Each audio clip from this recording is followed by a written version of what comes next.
Okay, a passage to India.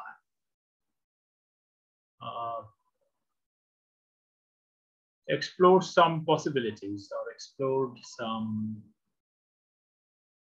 probabilities of passage between the Indians and the Anglo-Indians. So is the passage possible between these two communities? It's a very million-dollar question. Is the passage means relationship or connection between the Indians, that is the natives of this subcontinent, and the outsiders, that is the Anglo-Indians or the colonizers. So is the relationship between these two communities possible? The answer to this question is very much cryptic, critical. And this answer is not to be given so easily because it involves a lot of realities: historical reality, political reality, economic reality, psychological reality, cultural reality, psychological reality, religious reality. So a lot of realities are involved in this question. And just like anthropologists, we have to explore all these fields and try to know whether this passage is possible between these two communities or not. If you think of the ending of this novel, you find that the passage is not possible now. Now. Then is passage possible then or afterwards or in future? So thus we find that even the ending of this novel leaves the readers in curiosity or in a puzzle. We are bemused by the ending of this text. In this text, if you think of a particular incident, suppose the bridge party. The bridge party was arranged by Mr. Tartan. Mrs. Tartan was one of the hosts of this party. Mrs. Tartan, Mr. Tartan. The bridge party was arranged by the English people. As the title or as the name shows, bridge. Bridge means connection. Connection between two sides or between two parties, between two banks.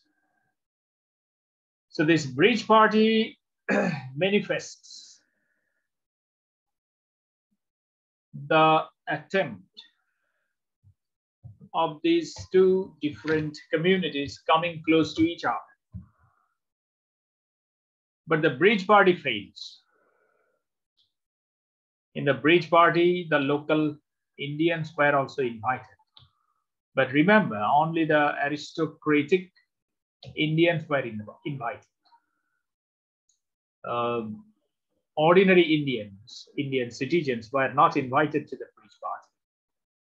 Only the aristocratic or sophisticated Indians were invited to the bridge party. The Nawab was invited to the bridge party. And during the bridge party, the behavior or the coldness showed by the English community towards the Indians proves that the bridge is never possible. With all these prejudices, with all these bigotry and parochialism, the English can never be friends to the Indians. Yes, the English want to be the friends, want to be the brothers of Indians, but they want to be big brothers. They do not want to make a bridge on equal ground. On equal ground, they did never want to make relationship with the Indians. And Bridge Party shows that this bridge is not possible on the part of the English because of their disposition of the masters. They look upon the local Indians as their servants or as their inferior citizens, inferior subjects. And if you think of Ronnie's disposition, Ronnie, who was the city magistrate, to him, relation was not a matter to be addressed or to be respected or to be honored.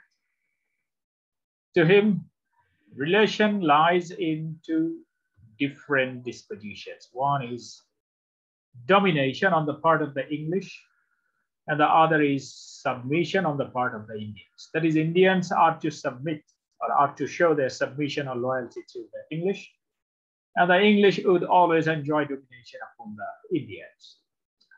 So if this is the attitude of the Anglo-Indians, especially that is the English, then is the bridge possible? Bridge is never possible with all these differences. And these differences are not simple differences, and these differences are not to be overcome easily. These differences are related to the realities in which these people live. Then the clash that started between the Indians and Anglo-Indians on the basis of Ajij's trial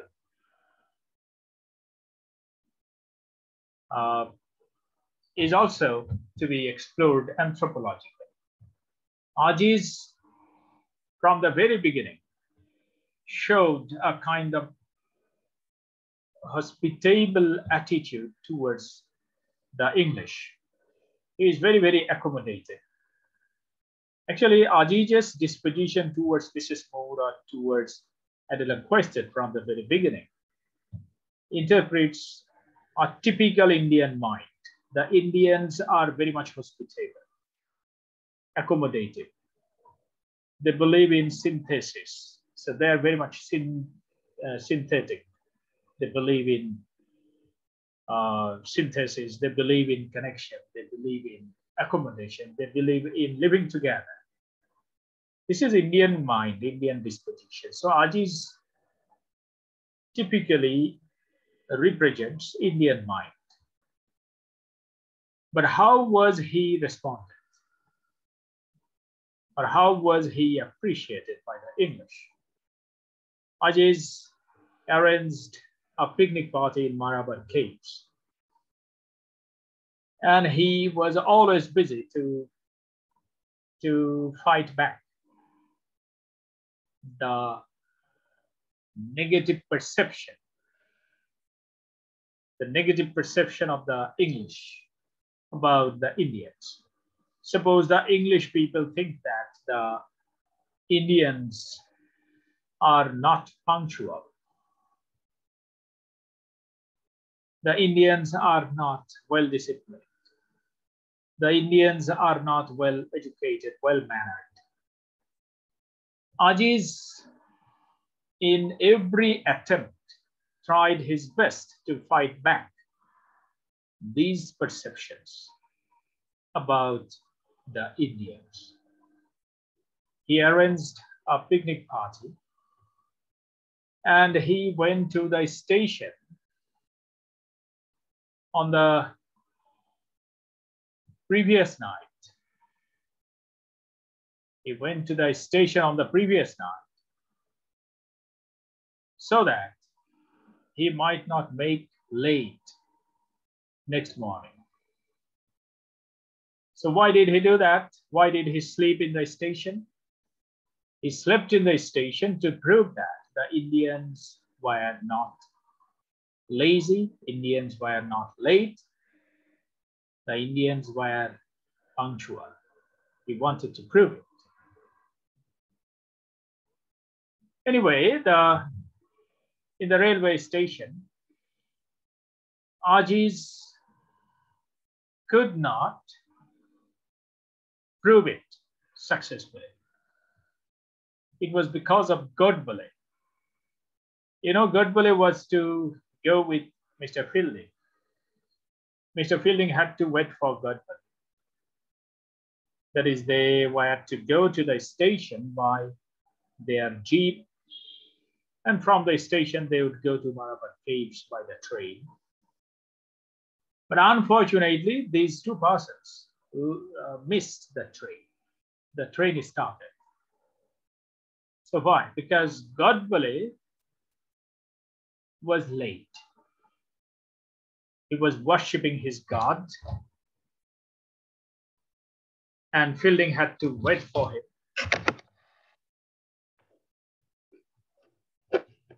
And unfortunately, they could not start their journey in time. So Godbole was mostly responsible for this mishap. They could not catch the train. The train started. So Ajis tried to prove that the Indians were not late, but he could not. So why? Actually, India is not a unified land. India is not a singular land. Remember this. India is a land of diversity. It is geographically varied or diverse. It is racially diverse. It is psychologically diverse also. You will find here Caucasians, you will find here Mongolians, you will find here Dravidians. If you think of their origin, so these people are divided in different races: Mongolians, Dravidians, Caucasians. And regarding religion, you know that the people are also diverse here. Some are Muslims, some are Hindus, some are Buddhists, some Christians, some Jains, some Sikhs, etc., etc. Some are Brahmins, some are touchables, some are untouchables. There is casteism in Hinduism, upper caste, lower caste. So India is a country of diversity. It is not a unified country. So is it possible to make a bridge among all these diversities in India? How can you make friendship, or how can you make bridge between India with all these diversities and England? Is it possible? So that is that very incident, that is the mishap that occurred in the station, is one of the examples. And if you examine this particular incident critically and anthropologically, that is from cultural perspective, you will find that E.M. Forster has most probably drawn our attention to this particular aspect of diversity of Indian life, which acts as a block on the attempt of making a bridge or bringing about a bridge or passage between the Indians and the Anglo-Indians. All right. So how can you say that the bridge is possible or passage is possible? Because India itself is a diversified land. Suppose if you think of today's situation, the corona pandemic. So what is the attitude of the people? Some people are fighting restlessly against this COVID-19 virus. And some other people are criticizing from religious perspective that this is because of torturous behavior, or it is because of racism or racist behavior of a particular community of people. So is it courteous or is it polite for anybody to think like this in such a very precarious situation? No. But it is going on. This is called diversity, that we are not unified even in the most critical situation of our life. You know, it is the most crucial moment in the life of the nation, Indian nation, Bangladeshi nation. But what is going on? Is there any unity? Is there any unified thinking, unified attempt, or unified initiative regarding the control or management of this natural disaster? No. We are divided. Most probably this is India. Okay. So India means the whole subcontinent. You must not think of India or a state nation, nation state India only. We were also Indians. Before 1947, we were Indians. And even today, geographically, we are Indians. But we have an individual nation state. So we are now Bangladeshi. Bangladeshi is our nationality. But if you think of geographical location or cultural similarities, you must not deny that we are Indians. Regarding our cultural attachment, regarding our anthropological attachment, or regarding our psychological attachment. All right. So anyway, the picnic party was divided. That is, Godbole and Fielding could not catch the train. Ajay's Mrs. Moore and Adela Queston went to the Marabar caves beforehand or earlier. In that very spot, that is in the Marabar caves, Ajay's managed everything. The people were ready there. The elephant was also ready there, because these two ladies were to go to the Marabar caves on the elephant, not on foot, because the weather was very sultry, hot. It was a very sunny weather. And these European ladies were not habituated with the climate of this India. For that reason, Ajay's managed everything. So why did Ajay's do all these things? Only to create a positive impression to the Europeans, and only to break some established perceptions of the Europeans about the Indians. Anyway, in the Marabar caves, at first Mrs. Moore is entered, but she felt suffocated. She entered into a cave. The cave was very dark, and a dumpy atmosphere was prevailing inside the caves.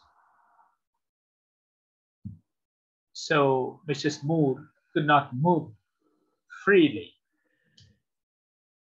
in the dark cave. And most probably she got knocked, or she knocked herself against the wall of the cave, because in the darkness she could not find the path. Anyway, she felt suffocated, and most probably she thought of the dark grave. The grave is also dark. There is no light in the grave. So most probably she thought of that very mystic state of human life. Anyway, she could not proceed. She came out of she rushed out of the cave, and she sat on a stone outside, and very dramatically or abruptly, she lost her interest in life. even in Dr. Aziz. It is very important. She lost her interest in Dr. Aziz also. So why does this transformation occur in her? A very dramatic transformation. Before entering into the cave, she was very positive regarding Aziz. Inside the cave, something happened. So she came out of the cave and she was totally a different woman. She lost her interest in life. She lost her interest in Aziz also. And she did not enter into the cave again. So only Adela Quested continued her roaming inside the caves. All right. And inside the cave, Adela Quested also was falling victim to hysteria. And she thought that Aziz was attempting to rape her. So she also rushed out of the cave. She rushed to the Chandrapur police station and filed a case against Dr. Aziz. The charge was brought against him, the charge that he attempted to rape her. And that was the incident that soured the relationship